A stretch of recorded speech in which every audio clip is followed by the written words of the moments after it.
So mga farmland, nandito kami sa Cabanbanan, Pagsanhan, Laguna. So kami ay may iba-vlog na property dito. At ito yung daan papasok doon. So ito ay estimated mga 200 meters from National Road.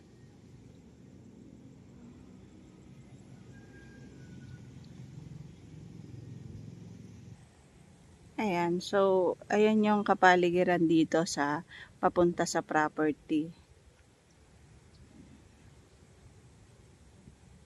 Ayan yung owner kasama namin.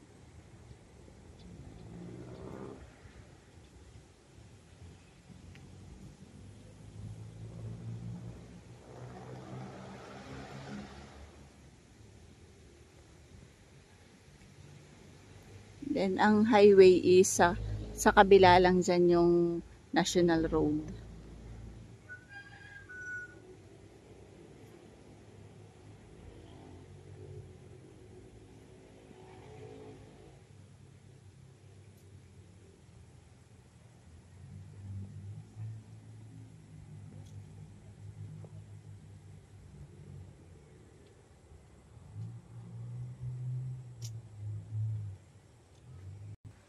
Ayan. So ang property ay papasok dito. Ayan, papasok dito.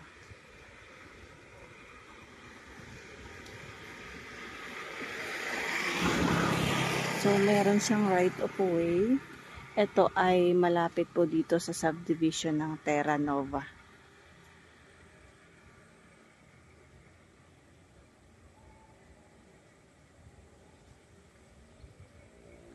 Estimated ang layo po ng right of way papunta sa property ay nasa mga 50 meters.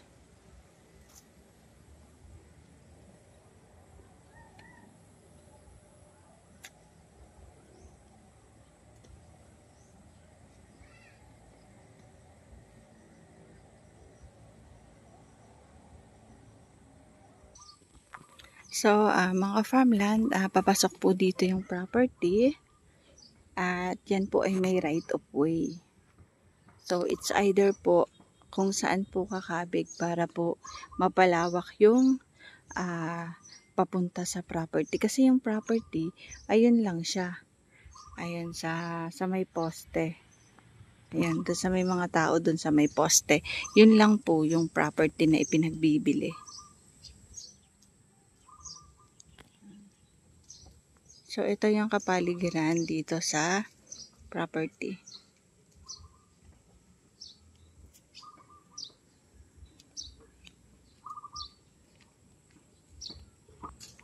Estimated po, nasa 50 meters lang.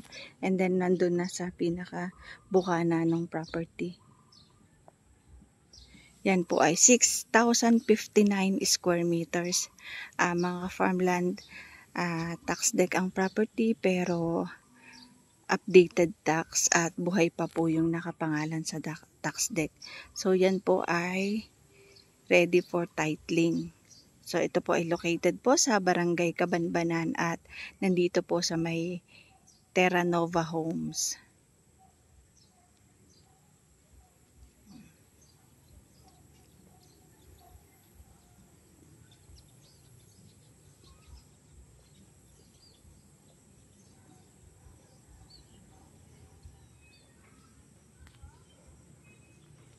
So ayan na yung front ng property, yung beginning niya.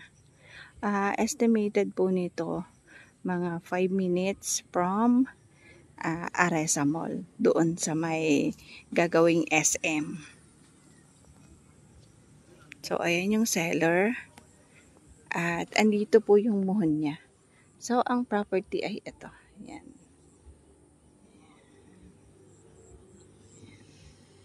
Andyan yung muhon. Ito ay 6,059 square meters na dati siyang rice land. Pero hindi po siya ginagawa ngayon ng may-ari. Ang shape po nito ay rectangular. So, from dito, papunta doon. Mga 50 meters po yung front dito. Tapos pahiris dun sa may bahay. Tapos yung mga bahay doon, hindi na po yan sakop ng property.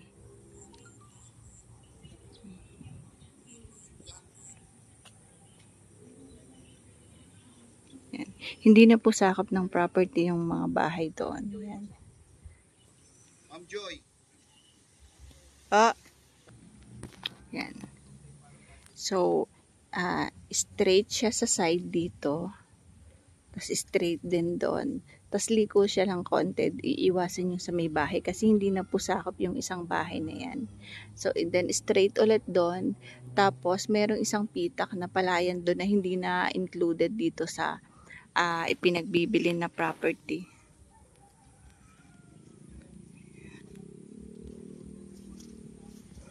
Mabait yung may-ari ng lupa and kung may mga interested buyer willing to negotiate po. At ang presyo po nila ay 2,000 pesos per square meter.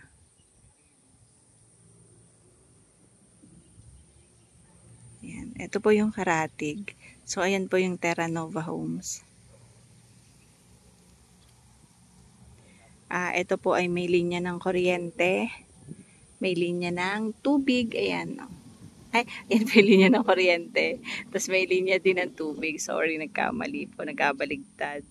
At ito po ay malakas ang signal ng cellphone at internet connection.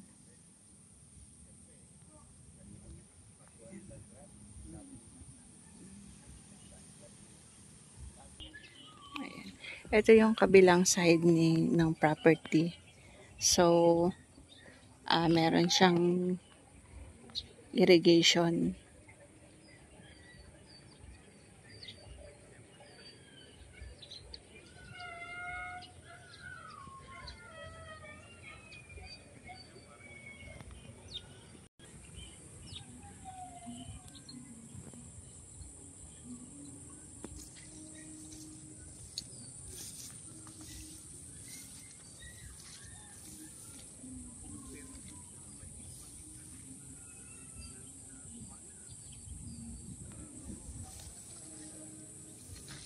Hindi lang po makapunta sa gitna kasi matubig.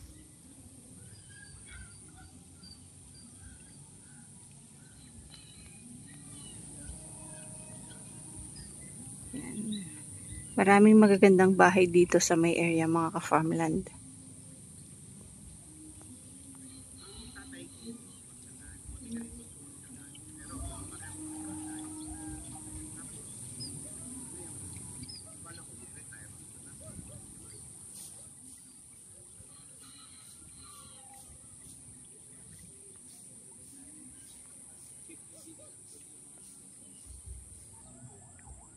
Ayan mga ka-farmland. So hanggang dito lang yung maabot ko kasi ano na dyan, may tubig.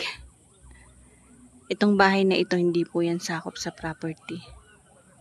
Iniwasan siya. So gumanon, tapos straight again, and then yung likod, tapos straight na po papunta dyan.